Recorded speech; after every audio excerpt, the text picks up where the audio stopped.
So how you do the pop top is you can put pointer and middle finger up here and your thumb in the bottom middle, and you're just going to squeeze. It's easy as that. Boom, light it. There you go. So it's a really easy trick. Yeah. Quick tutorial on how to do it. Now, a lot of people show you how to do it like this. That still works with your 2 fingers on these corners.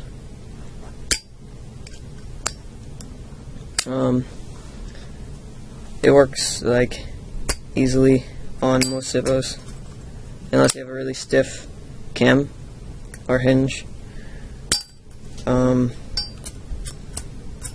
Yeah.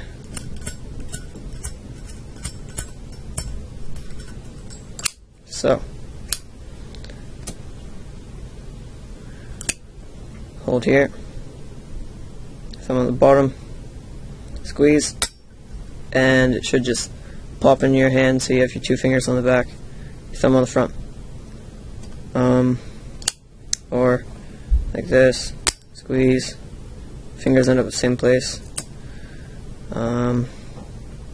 Yeah. So,